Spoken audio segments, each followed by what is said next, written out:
All right. Welcome, Todd. Welcome to AyAyAyAi. AyAyAyAi! Yeah, I know, right? So over the top, today we have Todd. He's an executive. Is it how do you say that again? Executive Syzygyst. Syzygyst. Okay, Syzygyst. Yes. I knew I had it. I just wanted you to roll off your mouth. It sounds so much better off of yours than mine.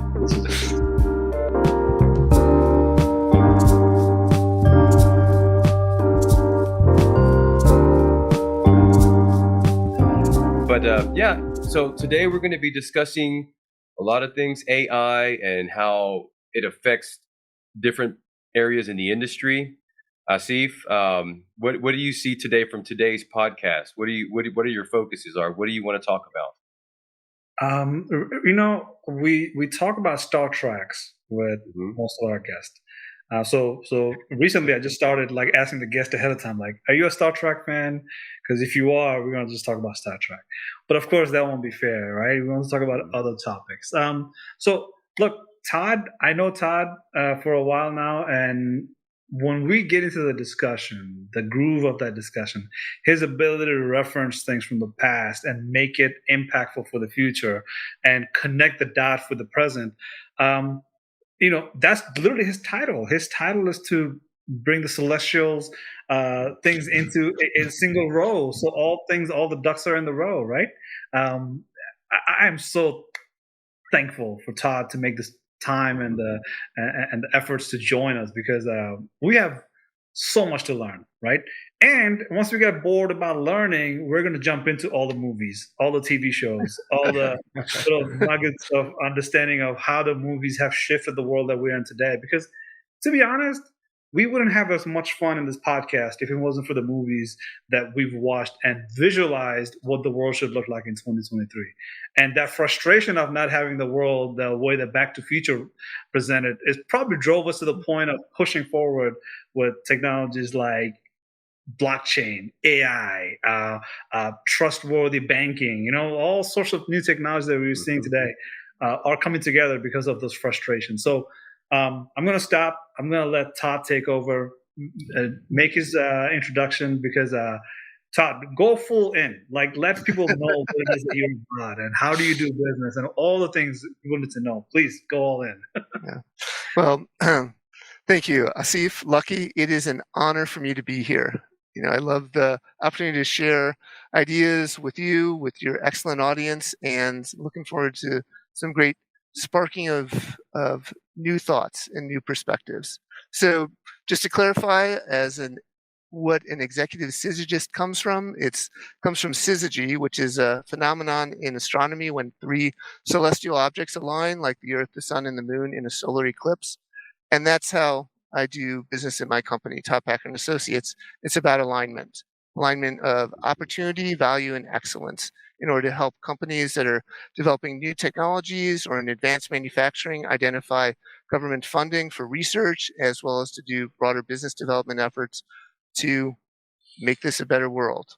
And I believe that it's grounded in my passion for innovation that's aligned with the Article 19 of the Universal Declaration of Human Rights, which is about understanding that we all have the right to develop new ideas and share them across frontiers and so forth. And that kind of grounds what I do. Practically speaking, I help companies with proposal writing, research, consulting, executive coaching, and so forth in this space.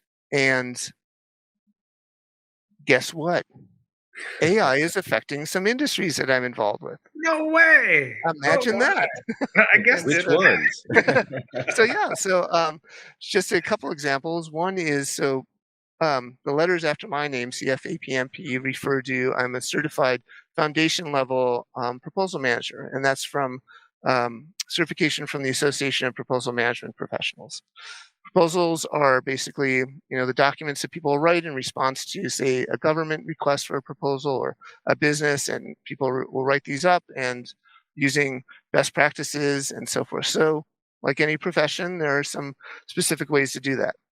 Lo and behold, I don't know if you've heard of this Chat GPT thing that's come along, and suddenly We're still learning. It's ever evolving. Maybe we can ask ChatGPT, "What are you?" and see what it responds. But I think that, and we'll get to that idea of if it's going to respond truthfully or commercially, as what those mean. But in the proposal profession, there's a lot of discussion about AI.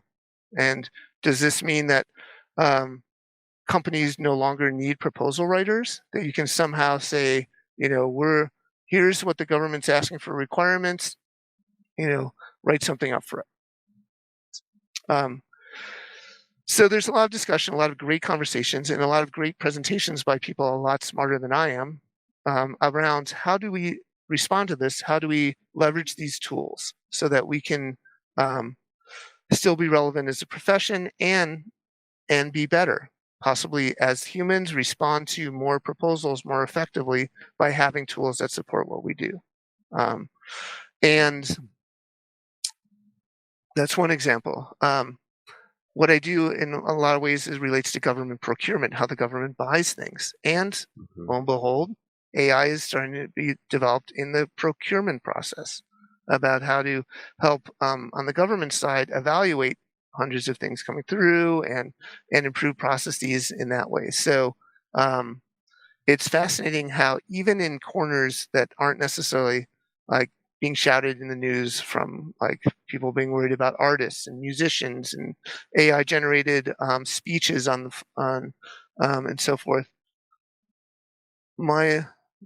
I'm seeing this concern, a lot of dialogue about it, and frankly, unfortunately, a lot of fear that people are having about it. And I think I'd be excited to talk with both of you and share with your audience perspectives that are not fear-driven, that are ways that we can talk through and understand these implications along this history of the impact of technology on us. And there's no greater way to, well, there's a lot of ways to do this, but it's fascinating because movies themselves are a technology that was disruptive, but somehow people still read books and still so. But there's a lot of our experience of technology mediated by movies that I think is a neat way to, and a fun way to kind of reduce the fear of and panic that somehow everything is going to be, changed all at once forever. And I think recognizing that we're pretty resilient as humans, but we need to understand this well. And one challenge of fear is that fear not only generates anxiety and poor decision making, but it also prevents us from understanding. If we're afraid of something, we're not going to explore it, see the possibilities, understand its limits, its risks, its opportunities, and fundamentally at the end of the day, understand how to control it for my bias, the betterment of all. So yeah, impact of innovation, right? Yep. That impact, now analyzing it over one episode of podcast would be really difficult, but we can get started, right? Because need is mother of all innovation.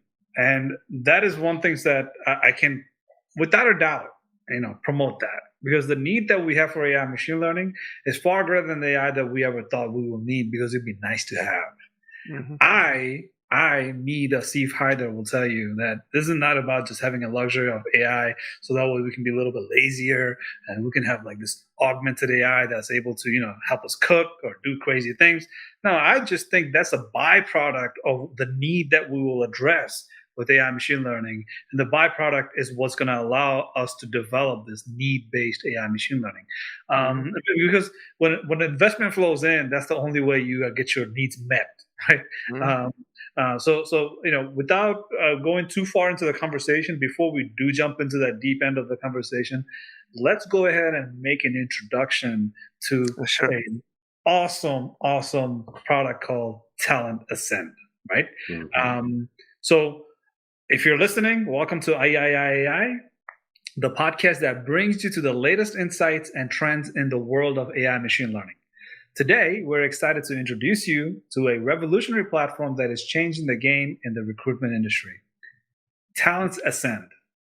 is utilizing the power of artificial intelligence to improve the recruitment process. AI has the potential to revolutionize recruitment by automating repetitive tasks, improving candidate matching, and reducing bias. By leveraging machine learning algorithms, Talent Ascend can analyze large amounts of data to identify the best candidates for a job based on candidate skills, experience, and qualifications.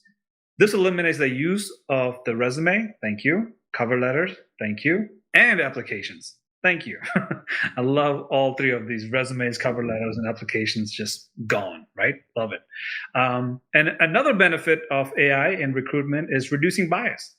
Talent Ascent can help eliminate bias by removing identifying information such as name, gender, and age defining aspects that are typically found on an applications. This can help assure that candidates are evaluated solely on their qualifications and experience, leading to a more diverse and inclusive workforce. Talent Ascend is an excellent example of how AI can be used to improve the recruitment process by leveraging cutting-edge technology and a commitment to diversity and inclusion. They are making it easier for job seekers and hiring managers to find the right fit, which I love, love, love. Love Talent Ascend. The CEO is great. Everybody who works in Talent Ascend is great. By the way, it's not a paid promotion at all. I literally reached out to the CEO and told the team, can I please promote your AI capability? Because we want military veterans. We want anybody out there who's looking for jobs. We had 170-some thousand layoff recently. Anybody who's out there looking for jobs, please look at Talent Ascend and find yourself in an environment where you are no longer judged based on your gender, age, and other particular information. Just solely on talents. I love that. Let's get back into it. Excellent. So Lucky, Yeah. we talk a lot about Star Trek. We talk a lot about different TV shows, right? Can you think of the one that that just sits on top of all your movies that you can say, like, it has nothing to do with AI machine learning, but it made me feel certain ways that I can never see another movie the same way? You have a movie like that? Well, I have a couple. Ford versus Ferrari, but it has nothing to do with AI. That just happens to be a great movie. That's exactly what I was thinking about. Yeah. No. I mean, it's like the idea is to think about a movie that drives you, right? And here's why I asked that question. If it's Ford versus Ferrari, if you start thinking about movies that has nothing to do with AI, like say for example, one movie that changed me for good is The Godfather, right? I just became so attached to that movie and all the things that the nuances of being Godfather and doing things like Godfather, that ability to do good and bad at the same time. And when I think about that, I started realizing, like, okay, is that sort of like AI? Like, what is that human level behaviors and how does AI replicate that? Because that's a lot of the fears that people have, is that the humans will be replaced by an AI. But here's my thing, right? If AI is doing whatever AI does, aren't we going to be able to make more movies like that where we will not have to think about okay, is this movie about AI? Is this movie about technology? Who's going to watch it? Who's not going to watch it? Using AI, we will create low budget movies that will allow you to see a story that is all human based, but AI created, as in AI was able to assist in making those movies, right? That's something that's been on top of my head for a while. I just want to put it out there. And I want to ask Todd the same question. I know Todd is the master of all the movies. Do you have any movie that you can think of that is not technology based, has nothing to do with AI, but impacted you deeply, that you can say, like, I wish they made movies like that more frequently? Right? How about much money these days. But if they were able to make those kind of movies where monetizing it is not the big deal, but telling that human story is far more important. Yeah. How about my absolute favorite movie of all time? Okay. That would have to be The Adventures of Buckaroo Banzai Across the Eighth Dimension. Are you familiar with this? No, I haven't. Never heard of it. Oh, stars Peter Weller, Jeff Goldblum, a couple other folks, and it has been a profound inspiration for my approach to business and the world. So basically, the premise is um, Buckaroo Banzai is a physicist, neurosurgeon, rock star who is doing experiments on to try to recreate experiments of a scientist from the 1920s who was able to break the barrier into the eighth dimension. The scientists who did in the 20th, by opening that portal, brought in sort of bad characters from the eighth dimension, as well as good characters that were trying to stop the bad characters from destroying the Earth. This all happened, and Orson Welles knew this, and that's why Orson Welles did the radio broadcast that the Martians are coming. It was really about the eighth dimension, folks, but they managed to create a mythology about it that people didn't believe that that actually happened. So when Buckaroo Banzai gets into the eighth dimension again, reintroduces it, he and his team of superheroes and so forth have to stop the evil characters from the eighth dimension from destroying the world. And John Lithgow just happened to be the bad guy, which makes me really want to go see this movie now. Yeah, and so it's what's interesting about it. So the bad guys appear to humans like corporate executives. They open a company where everyone's first name is John and so forth. The kind of good guys, the good creatures from the eighth dimension, appear to us in our world as Rastafarians. So Buckaroo Banzai is having to like communicate with. So yes, and there actually is some interesting, I guess, in the context of AI. A lot of it is about technology because the eighth dimension folks have more advanced technology, and Buckaroo Banzai has like caused this by trying to recreate an older science technology. So the idea of the development of science towards this goal. There is an element that part of it is they have to go to the president of the United States, and military leaders are trying to decide it. So the idea of the relationship of technology for military purposes is kind of woven into it. It's a very it was made in the 80s, so it's a little dated in terms of some of its representation and gender things. But for me, the idea as a young person that I could grow up and be like a rock star neurosurgeon, like physicist, and have a lot of people like support me and save the world and dress a little quirkily and have an adventure, and then it's almost like a living comic book was just sort of thrilling to me. So John Lithgow and Christopher Lloyd is the bad guy in the movie. So Christopher Lloyd from Back to the Future. Okay, seems like I gotta put that on my list because that's an interesting thing to see. Somebody so that's I know as a like just a father in the TV shows or some character in the TV show. For him to play a bad guy, I gotta watch how he does it. I liked him. He was the bad guy. Wasn't he the bad guy in Roger Rabbit too? Who Framed Roger Rabbit? Yes. Yeah. He was the bad guy in Roger Rabbit, and he was fantastic on that. In that movie. So innovation. There's a lot of different innovations in different industries when it comes to AI. And there's certain industries that are scarier than others, ones that affect us. We had this conversation a little bit last week, and we had it prior when it comes to privacy and social media. So we won't rake that one in, but there's a big, for me, there's a big, there's the people that understand AI a little bit, and there's an industry for it. And I feel that industry right now, for the most part, it's in an infancy, so to speak. You have a lot of people with great ideas that know they want to grow to be this or they want to grow to be that. But these are all, seems like to me, there's a lot of singular, there's solutions that are in their infancy, and then there's big players they're like the mom and dad of AI right now, and that's where I think there's the scary parts that us as infants, as newbies, the guys that are trying to put together, what's the latest version of this new service that we're going to start to, this repetitive task that we're going to now build an AI model for.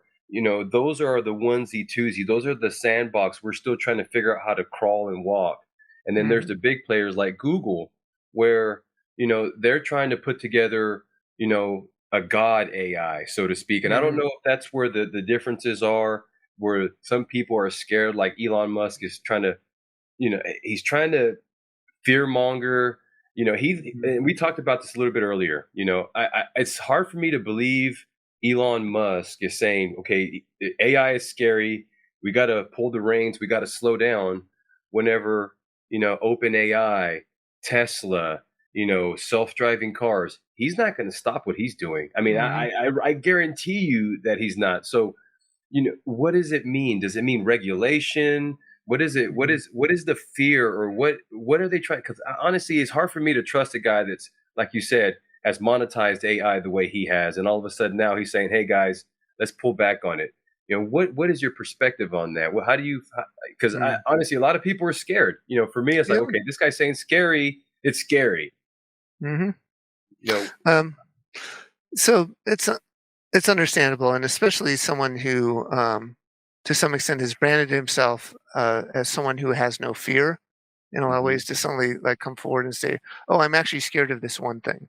Um, but I think the perspective I take on it is that um, understanding the purpose of why an entity, an organization, whether it's a major multinational corporation or um, some undergraduate students in a lab in a community college or however folks are involved in it is the purpose of why you're developing it. And in my world of proposal development and identifying funding, it's follow where follow the funding um, mhm, and the purpose of it. So a lot of the developers of AI in a big sense are major corporations and governments. So the purpose of it is monetization, some type of either generate more wealth or reduce costs.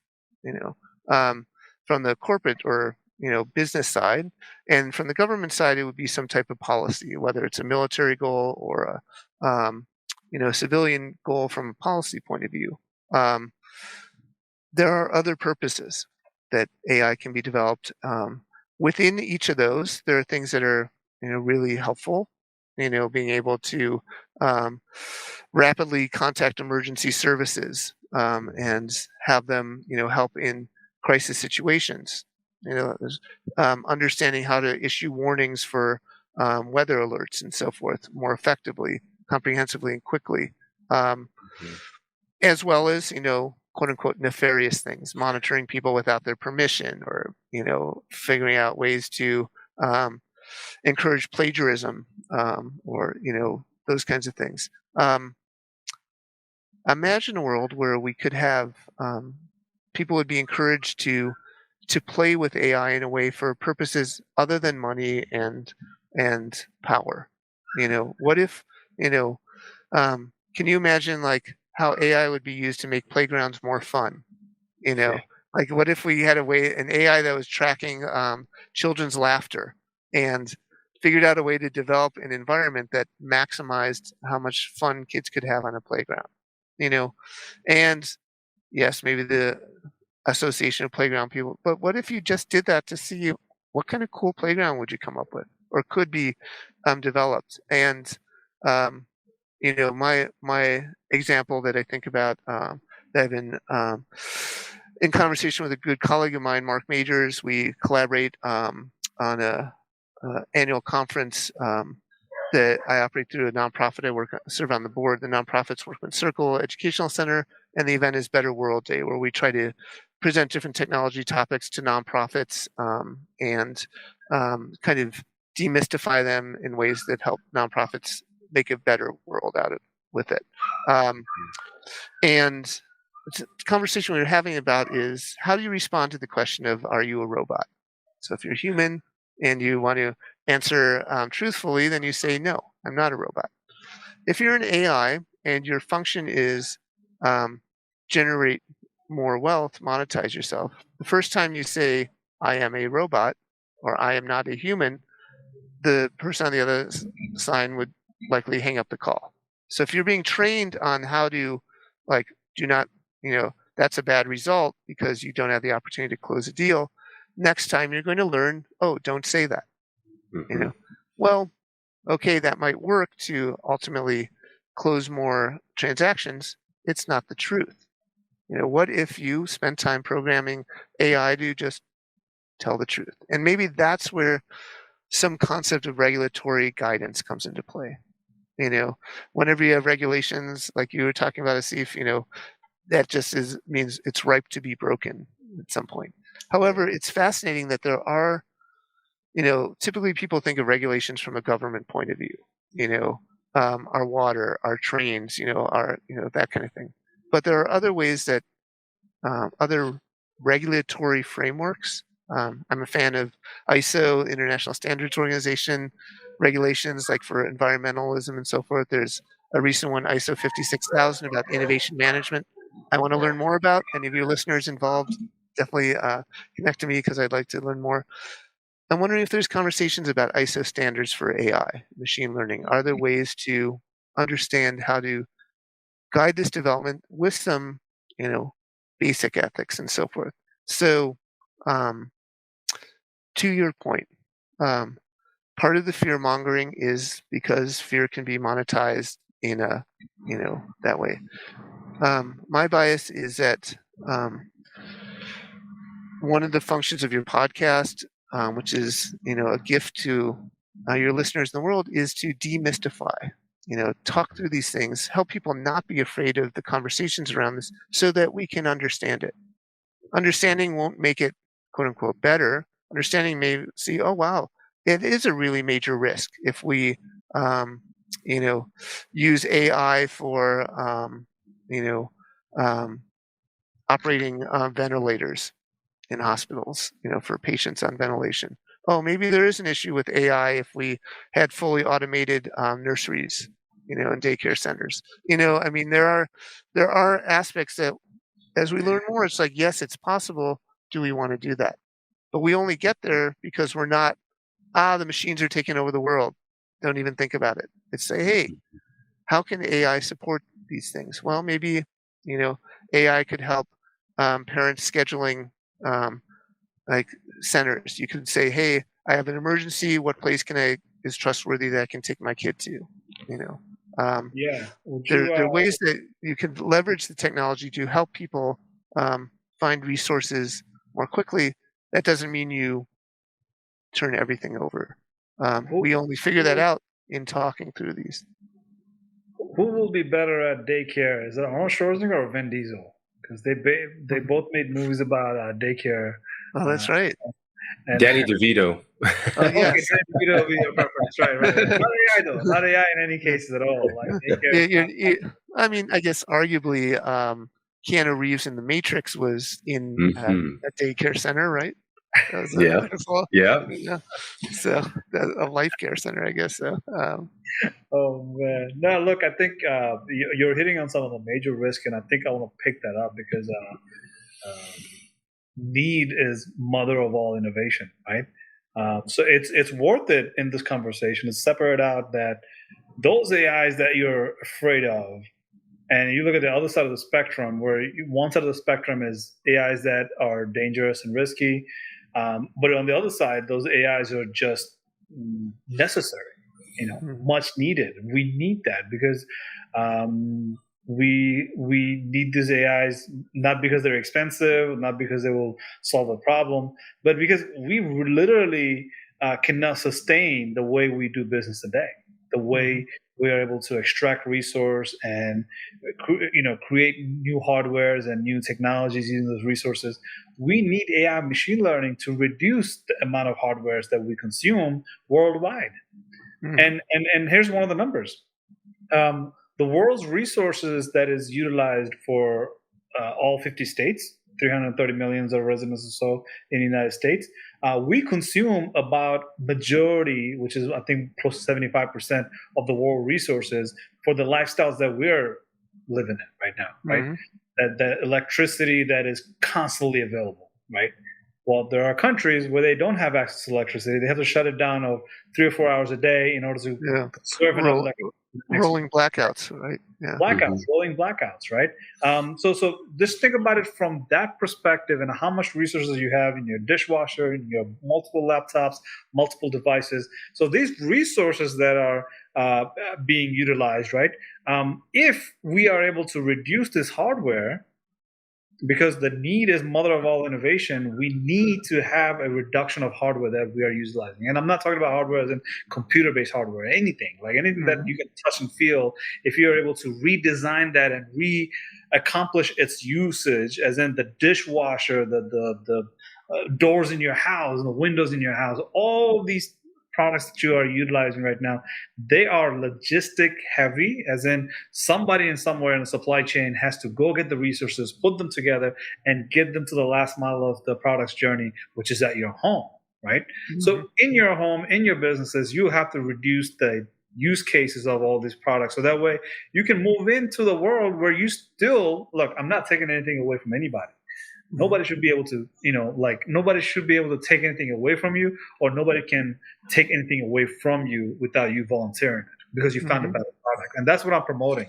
You found a better way to do business without these hardwares that we are utilizing today. So AI machine learning, one example that I always talk about is the fact that you will have the ability to display without a monitor using augmented reality or virtual reality.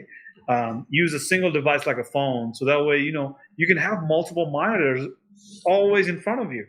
And not talking about VR goggles, talking about artificial intelligence and this ability to put multiple screens together and display from your phone using augmented reality, right? So these kind of capabilities, like to get rid of your monitor and display, right? Get rid of your keyboard. Right, that keyboard that has like that long wire that anywhere you go, you're trying to move the mouse around and it gets stuck in the mouse. Get rid of the mouse completely, right? Get rid of the keyboard completely. So that's 3 hardware just off your desktop already, right? And you're able to communicate with your system using voice instead of keyboard, and the system is able to communicate right back to you just the way you would like it to, because it's personalized. It understands how you speak, what are some of the thought process that you have, and what are some of the patterns that you previously engaged the system with. And the system is able to say, no longer do you need a keyboard. Just tell me what you want, and I'll get it done for you. So what movie is that? Iron Man, right? Jarvis. Right. Movie reference, spoiler alert, right? So we have a Jarvis-like system in the future.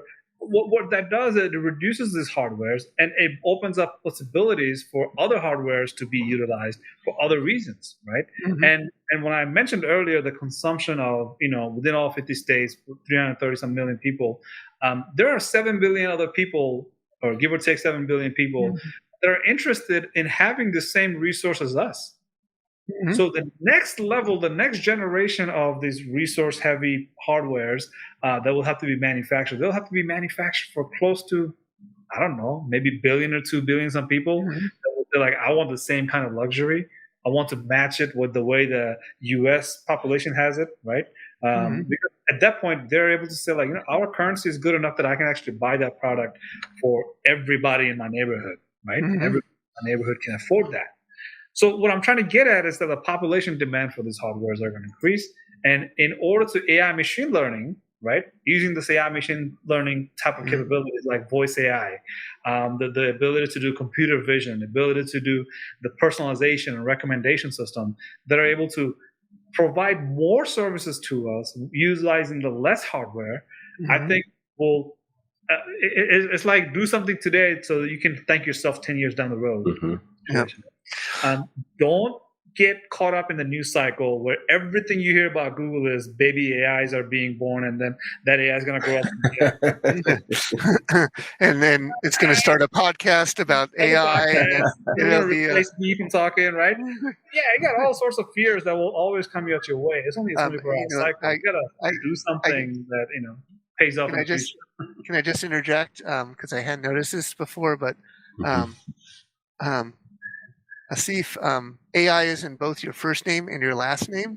Oh, and so I can imagine that the AI generated podcast about AI probably may have your may have you in it. But I think that These hands are human hands. These are not yes, robots. I'm telling you. I'm exactly. for He's a real. robot. He's a robot. Trust me. But Beep, what boop, beep, but beep, um, beep. but I think what's awesome, or actually, are you going to be a Danger Will Robinson robot? Yeah, just give him the Turing Danger, test. Yeah. Oh, the Turing test. Um, danger, you, William. you see a turtle upside down. Remember that? Remember that? But so at any rate, but what I want to offer along those lines is um, the the idea um, of what we have as resilient human beings, our power to create and be creative and be innovative. I think is pretty amazing. There when we think about people's development of technology and the response to technology, and you made a reference to patterns, and yes, we are pattern seeking creatures. We do. Mhm. One of the powers of innovation is finding patterns that others don't see and breaking patterns and seeing what happens with it. Um, you can do it for fun, as you play games and so forth. You can do it for survival, if you're trying to get to situations of safety in life. Um, and I think that it's a great way to, if an AI was trying to develop a Turing test of, you know, um, of people, one of the most interesting things is the concept of nonsense. The idea of what if you did things that um, were quote unquote unpredictable. You Mhm. know, um, if you if you get a phone call from what seems like possibly an AI and you're not interested in continuing the conversation, if you started responding in ways that are like, well, um, so is this hello, is this Todd Packer? Hey, that voice sounds like pretty comfortable like a human. Um, on Thursdays, the octopus eats macaroni. Mhm. Um, and what does the system respond to that? As a human, you might say, "Pardon me," or "What are you saying?" Um, you know, what does you may get?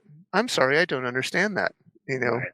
know, the the idea of I earlier in my life I studied improvisational theater, and there's something powerful about improvisational theater of catching people to believe a story that you create in the moment without you know tools, technology. You're just creating a scene with words and gestures, and the notion um, of innovation being driven by understanding patterns and disrupting them um, is kind of a way that you can be playful with AI and still sort of maintain your humanity. The model that I take to this is the Dadaist movement. The Dadaists emerged after World War One in Europe. I mean, this is my preschool. Your art historian listeners, feel free to lambast me in the comments about misrepresenting. But in general, my understanding is that the Dadaists arose in response to World War One, particularly in Europe. World War One was sort of like, hey, this is what our technology brought us to. You know, devastation at a scale unimaginable prior to that. So the Dadaists came up and said, we're rejecting all technology. We're going to make a movement that will not be, and it became particularly threatening. There's a show, a famous anecdote about a show in as Germany was going towards fascism, and a lot of these artists were being persecuted. Um, Nazi government, my understanding, it's Nazi government held a show called Degenerate Art, where they're kind of bringing this art together to kind of showcase how awful and horrible it is, and it was one of the best attended art shows. Um, so this idea of um, how do we respond um, as humans, if you were that concerned about, AI, if you're not going to respond with fear, but you're going to respond with um, a counter um, movement or a Being counter creative, approach to it. I'm right? sorry. responsive with creativity, right? We Yeah, respond res- back to that AI with yeah, creativity. yeah. Respond with creativity, and um, and see what happens with that. You And know, if that's the ChatGPT challenge right now, is that mhm, more people that are engaging with ChatGPT to make it better that ChatGPT is able to learn. But the concern is that, like, even if it learns, is it learning just from yesterday and now retaining it, right? yeah, Did it learn the positive experience from last hour and retained it, or took the last 8 hours of negativity and yeah, responded to that, right? So and there's just a whole lot of creativity that has to go in order to keep that model from not drifting away Hmm. from the and the course that it was set originally. and fundamentally, the idea of bias comes into mix too. When Hmm. and that when people talk about personal biases, social biases, institutional biases, how that reflects in who's doing the training, kind of thing. When you're limiting the input, like you said, 7 billion people on planet Earth, but if only 1,000 are training the tools, what happens if someone is um, asking in a language that isn't spoken very often, or like how is are we going to is the AI going to start ignoring things and replicating our biases? And that happened in a lot of internet algorithm development and so forth. And I think that being conscious of that as well, like figuring out what it means um, to truly develop a technology for all is going to be is another kind of risk, right? You know, if you what are these examples you're hearing about people engaging in AI conversations after a while and they start becoming really inappropriate, and strange. I mean, yes, I would think if an AI is monitoring all the communications and what people look to on the internet, yeah, it's going to pull in a lot of probably not the best, data sources Yeah. of of what people are watching online or listening to or responding to. But um, that's why I strongly um, want to open this conversation of what if you just had people training and playing with AI for other purposes than money and power? Hmm. What if, like, hey, how about, like, could we train AI to be, you know, um, kind of decent? Or, like, can we train AI to, be courteous, chivalrous? I mean, how do we train AI to not be a jerk? Which probably would be How like, how yeah, Yeah. how would you train it, Lucky, if you had to Well, train well, I mean, see, the character? thing is, I think that in life, we would have to train it much like life a little bit. It would have to understand, obviously, the quadrants of good and bad. But the thing is this, that with all the potential that we have with AI, the good potential for good, we also have the same potential for bad, and like you said, there's going to be a bias. See, we're used to being in our environments, kind of like socially, we see, we have different classes. Well, AI, I think, is going to fall within that same thing, the logic. We are used to seeing and answering a certain way. There are people out there, there's different societies that they carry themselves different, and the logic is not there. And so I see, and I'm thinking way far out. I see that there's a fear for me is having a centralized AI at some point, like a Google, a big conglomerate that says this is the AI, where mhm, I think it needs to be more decentralized. And kind of like what we're starting off now, everybody has pockets of AI, and it stays separated. And if there is an area where it is put together, it is to help a common good. But my fear is that there's going to be a one all, state sponsored AI, yeah, much like there is in China, that really rules over people, as opposed to is something where we've talked about this. What is AI? What is AI? And AI is something that helps us make better decisions. It's like a fifth or a fifth. It's like a third arm, that says, okay, I'm going to enable you to make better decisions. I'm going to help you, as opposed to something that rules you. And there's it's a this fine line. It's like, so I think, long story is, if I were to make an AI, it would have to know the balance, obviously, of good and bad, but really just know that, hey, in life, I would like to serve you. If I can make Yeah. that one of the foundational principles, is how do I serve you, and then that would be it. Uh, you know, um, but uh, but I don't know if that makes sense to everyone out there. You know it what I does. mean? Um, I won't do the spoiler for the Twilight Zone. Was it the Twilight Zone episode that was about that? Yeah, I Did, think so. About did they ban that? about aliens that came to Earth, um, with a book, and they were like healing all the illnesses and so forth, and they were only able to translate the title, and it was um, How to Serve Humans kind of thing, Mhm. and then there's a twist at the end that I Oh, won't okay. spoil. But at any Yeah. rate, the the idea um, of that, the notion of servant leadership that you sometimes hear about, in when you think about talk about enlightened leadership in general. Mhm. Are we going to give up leadership to leadership decision making to something um, that is not um, you know not human in that sense? And that is a choice of people, right? We don't always get to choose our experiences. Hopefully, we get to choose how to respond, kind of thing. And you know, and by that, you know, that's what AI is doing. AI doesn't necessarily choose to respond, right? In the same sense of choice. AI is responding based on, this is your end goal. But Mhm. in any situation, we as humans, and what's powerful about innovation is that, just like the number of times you make a decision in the course of a day, what the next word out of my mouth is, and then this next one, are all micro decisions we make all the time, are all points of the opportunity to break a pattern and innovate, or not.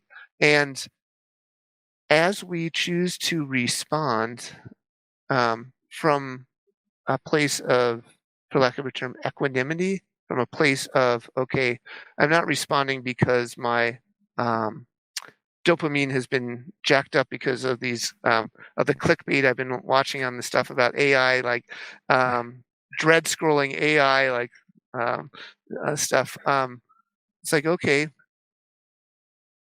I really think about, yeah, for me right now, it's kind of cool to have some tools that help me develop a presentation faster than I would without it. Well, that's kind of neat. It's kind of clever, the stuff that's in it. When I tried Chat GPT, it was pretty good at coming up with superhero origin stories, and some ideas on, what was it? Typing in some stuff about, related to a project, but um, it wasn't so good at the jokes. And um, are you familiar with JoJo's? Do they have those where you're at? You heard of those? That's Um, a drink? that might. It's actually in our my part of Ohio. JoJo's are kind of like really large French fries, so they're Oh, like sections of a. So instead of small, they're like pretty big parts of potatoes, deep fried. Mhm. Highly recommend them. When I asked for a recipe of JoJo's in ChatGPT at the time I did this, they didn't include potatoes. So, you know, stuff like that um, are sort of like, Yeah. and I didn't respond like, haha, the humans will always win, right. or like, oh my gosh, I figured that it's sort of like, oh, if I'm going to play with ChatGPT and have kind of like a balanced point of view of like, okay, yeah, I could see why it would be concerning for um, professors if students are like typing in their assignments and just getting this back.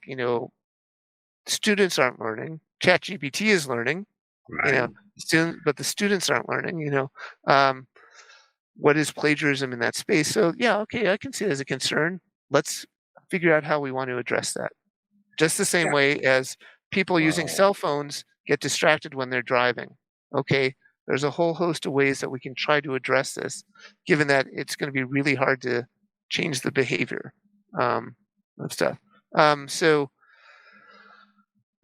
I believe that the gift of innovation is if we, and by we I mean all of us, all the people that are gifted the opportunity, that the algorithms got them to listen to your podcast, and so forth, to the people that are designing these systems, to the people that have no access to technology at all, um, somehow are engaged in a way to play with this, to say, hey, and just like we learn, um, you know, hey, that's the sharp edge, or hey, the I like playgrounds as you're getting. The playground slide has been out in the sun too long and it's super hot. It's a lot of fun to ride on it, but it's too hot right now, so that how we learn to do this, not from a point of fear, but from a point of value, if you want to look at it that way. And Um, and I think and one I of the think things that, that was being discussed is the digital twin, right? yep, I think that's the kind of mention that you need, right? Those are the digital twins is the one that helps me as a podcast guy to reach out to more podcast listeners. mm, But if I was to do that myself, how much effort and time would I have to put in? yeah. Um, I give although, it to the digital twin, it does it automatically, right? yeah, But now these digital twins are sectionalized, as in yeah. this digital twin figures out like, okay, what sort of budget did Asif give me, and how do I go ahead and advertise this podcast to more people? And as Although, for Todd, you'll have a digital twin to help you with your presentation, to help you yep. make better decisions. Now, if you're making better decisions on a specific topic, not all of it, right? Mm, Um, how long till that digital twin acts like you and start making all sorts of decisions? I But don't those know. are all Oh, based on your yeah, preference, right? How much you're yeah, able to yeah. give that AI the authority to do such things, or how does it get hacked? Yep. So is that going to be like where I'm from the planet where there's only two people left, right? Half black, half white, and we're destined to fight my enemy is my twin, or am I Kirk in the box fighting the anti-Kirk? Is it? No, you're the Um, Yeah. meme. You're the meme where Spider-Man is pointing another Spider-Man. yeah. Okay. I was Um, like, which one is the yeah, real one? yeah. But I think that the and since I'm all about threes, it's more like the good, the bad, and the ugly final showdown is sort of Mhm. like you, the AI, and the rest of the world, right? It's like when you think about what's in um, the approach to this. One thing along the lines is that when you think about disrupting patterns. I think it'd be awesome, as you leverage your digital twin to figure out how to promote the podcast. But what if you um, hired some town criers to go into different cities with those big bells and start, "Hear ye, hear ye! The podcast is beginning, and in 5 minutes." From my point of view, it'd be like what? But talk about getting attention, right? That'd be an innovative approach to get people to listen to your podcast. Or if you send out postcards, or whatever, they're the things that are um, like things that seem like disconnected, but actually get people to pay attention. Because isn't that if we think about um, fundamentally why the news cycle is doing this, why this technology is there, is that this is where our attention is at. With the recently rewatched The Social Dilemma from Netflix, and references to an attention economy and how much these systems are designed. But attention is also highly personal. Not necessarily technology driven. Our attention is tied to what is emotionally important to us. Whether that's broad things like survival and family and friendship and so forth, faith, however those things, or very narrow, um, you know, like that video that looks really kind of cool that I know I shouldn't be watching, but it was recommended to me, and it's like just this thing that's just so perfect. But if I click on it, I'm reinforcing the algorithm, so I'm not going to train the algorithm. I'm going to find this some other way. But oh my gosh, I love that music. For me, it's my favorite band is Sparks, and I, it's really hard for me on Spotify to not like every Sparks song because I'm like, I gotta keep liking like the country songs and the industrial music and the kids songs just to make sure that the algorithm doesn't quite, you know how to Mhm. deal with me. And that's how um, I find having fun with innovation. So yes, part of what I do is online research to identify opportunities, articles, that kind of thing.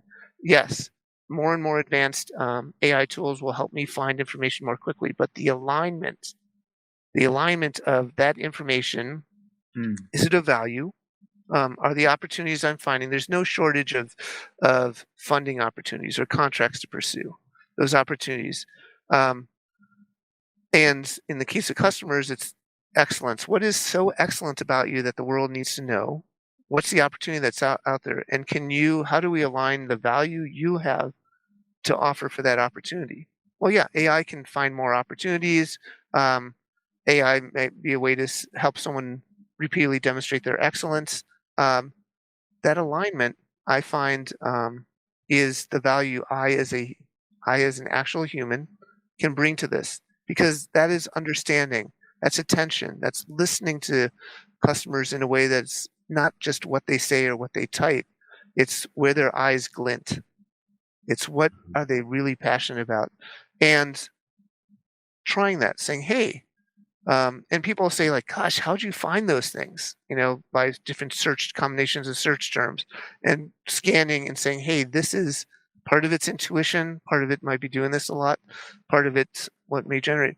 But that um, crafting those things together to create extraordinary results from limited resources, um, that is the promise not only of AI, but the promise of innovation and promise of um, what is great about us as human beings. You know, And um, and how do we, let's say Asif knows how to contact you. mhm, Lucky will find out how to contact you, but yeah. how can rest of the world who needs your alignment, Mhm. how do they find you? So I two places I'd recommend. One is LinkedIn because I find that that's a really neat platform for me to connect to Like it. folks and communicate. Um, and so yes, please find me on LinkedIn. Happy to invite folks to my network and that type of thing and continue this conversation. And then um, ResearchGate. Folks familiar with Research. ResearchGate? Mhm. Okay. ResearchGate is Yeah. sort of a platform I'm trying to get more handle on. Typically, it's for academic researchers to share research ideas and so forth. I want to start expanding my presence there, so that's another platform. You know, um, I think that that's a great place to start, and then we'll continue the conversation from there. And um, I'm big on um, understanding phenomenon. So Mhm. I think what's exciting about this conversation, exciting about this phenomenon of AI and machine learning is when people engage, have civil conversations to spark ideas and say, okay, how will we deal with this? Not run away from it, not you know praise it in the many ways, but understand its value in certain circumstances, its risks, its dangers, and then as a community, as a society, as a world, negotiate, okay, how will we manage this? You know, and when we have those conversations, um, when it's not about, the, um, I'm doing my best not to make references to Terminator because every single reference to machine learning is Terminator. I'm not Skynet. going to, I'm Go not going for to it. mention Terminator. So, and so, and now the AI algorithms will say, another Terminator reference. That Mm. that Yeah, Terminator always comes back. yeah, Terminator but always comes back to this but I pocket. think the reason it resonates so much from a fear point of view is that fundamentally Terminator is about, you know, um, to some extent, regret. I mean, yeah, the special effects, the story, the contrast. It's a very like contrast between human and technology. But there's a powerful three in that too, right? There's the Terminator machine, the rebel hero from the future, and the Sarah Connor. That notion of the premise of what if we are faced with that choice, and will we regret? It's like people talk about fear of missing out. There's this fear of regret.